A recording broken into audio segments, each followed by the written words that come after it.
First Things First is sponsored by Ram Trucks, built to serve.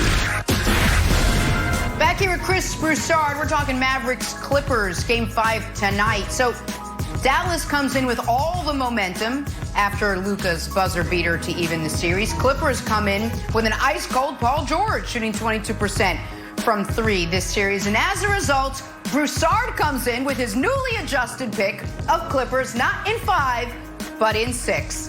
Head coach Doc Rivers borrowed the game the Lakers didn't need. There you go. Doc Rivers confident PG can get it going. Take a listen. And just let them keep shooting,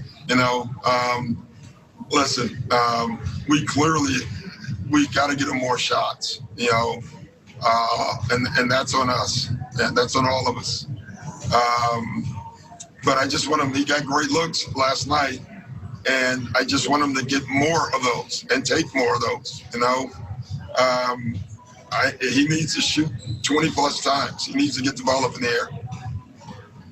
And he will. He will. I feel very confident about PG because I always have.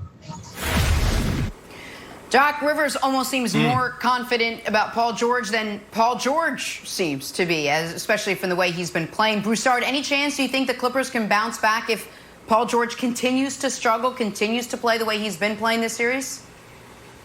Absolutely. They couldn't win a championship with Paul George struggling, but they can beat the Dallas Mavericks. Let's just keep it real.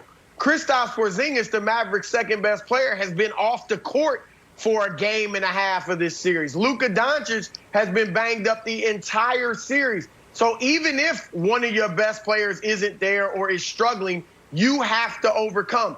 Unless Kawhi Leonard and 2 or 3 other Clippers get hurt and can't play, there is no excuse for the Clippers to lose this series, no matter what Paul George does. Now, even if he continues to struggle with his shot, he can still impact the game because he's a versatile player. If he stays aggressive, stays in attack mode, even if he's missing, he can create plays for his teammates. Obviously, he's a great defender, so he can contribute on that end of the floor. This team is not we go as Paul George goes, at least not against the Dallas Mavericks. So certainly they can win this series, even if he continues to miss shots. But what goes without saying there is they can't win a title with him playing this way. And that does, to me, bring up a very interesting question. Can we throw up Paul George's playoff numbers against the playoff numbers of 2 people yet to be revealed? And I'll tell you, so it's pretty obvious Paul George is the worst person, is playing the worst of these 3 guys. So show who those other 2 guys are, please. Because those are the 2 guys the Clippers traded to get Paul George. Now, that's not all they traded. They also threw in 7 additional draft picks in order to get Paul George. It is an epic haul, and people say, well, you weren't just trading for Paul George. You're trading for Paul George and Kawhi. Got it. But that then brings us back to Kawhi's decision, which was to only go to the Clippers if they make this move. And now, with the benefit of some hindsight, but some of us saw this down the road or further up the road, you got to say Kawhi had 4 options this offseason. The first one was to sign with the Lakers, LeBron, and AD. Now, I'm glad he didn't do it because I didn't want another super team, but that would have been the surest path to a championship. The second one would have been stay in Toronto. You're the defending champs, bringing everyone back. They're awesome even without you. That would have been your second best chance for a championship. But Brandon, what I think America is starting to wonder was your next best chance for a championship, just sign with the Clippers, have them keep SGA and Danilo, have those picks to maybe address rim protection, which is still a massive hole, and never get involved in the Paul George business. That, to me, I think Kawhi might have chosen the worst of his 4 possible options, Brandon, as far as winning a title this year, because playoff P is a real thing. It's just not a good thing. Yeah, I mean, listen, Kawhi made the right decision. That's where he wanted to be. LA's home for him. He didn't want to play with LeBron. He didn't want to be, LeBron's wingman. And I respect that. But here's the deal. This is on PG-13. This is all on him. Who would have thought that given this moment, this is how he would perform? You don't expect this from a superstar. Yes, I said it, Chris, a superstar. PG needs to step up. It's telling to me that the coach, and you got to take these press conferences serious. We speak in front of the camera every single day, right? And a lot of times we think, oh, we're just answering questions, the players, the coaches, but you really have to listen to what he's saying. Doc Rivers is basically telling Paul George, please shoot. Why do you have to tell a guy to shoot? Like, think about that. That is really telling, and that's really concerning.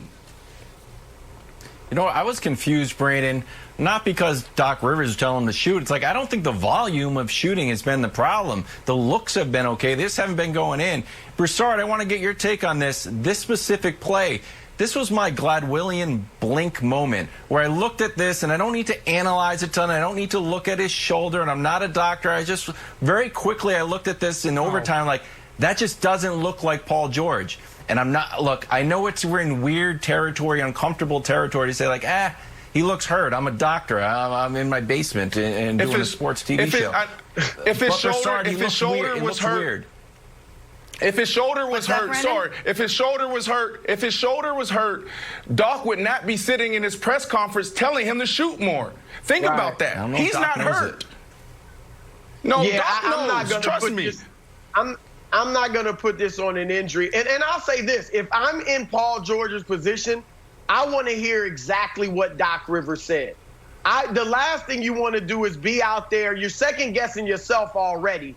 And you don't want to be out there feeling like if I miss a few, the coach is going to take me out. Someone else is going to be playing in my place. You want your coach to display this type of confidence and say, shoot, shoot, shoot. I told you guys the other day that I was told they got in a little bit of an argument because Doc was like, stay aggressive and shoot the ball. And Paul George was like, I'm missing. I don't want to shoot if I keep missing. So Doc is trying to put that confidence into Paul George. That's true. That's what I want to hear if I'm PG-13.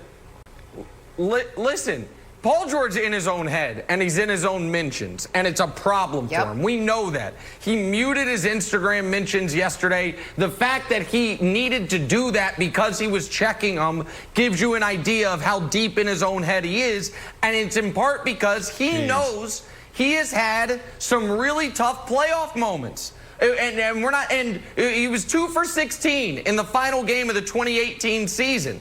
And then he came back the very next season. And I know, Broussard, you and I both argued with Brandon yesterday when he called Paul George a superstar.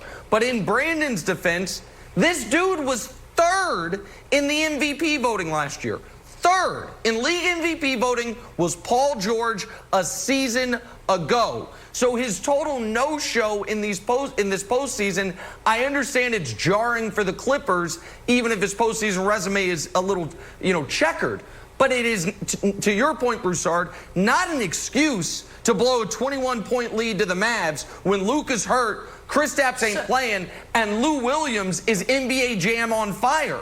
Lou Williams scoring a point a minute in that game. Kawhi was excellent down the stretch, and it speaks to JaMychal Green had a really interesting quote after the game saying they're missing the dogfight that they had in them last year. Any folks that are like, oh, they've lost their heart and soul when Beverly's not out there. If you're a championship team, you can't be missing Patrick Beverly for 3 games and have that derail you. And so there are much bigger issues for the Clippers than just Paul George. But if they're going to win a championship, obviously Paul George has to be better.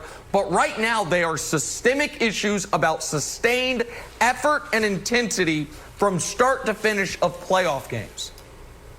The identity of this team has changed. Last year, they were the little engine that could. Just taking the goal.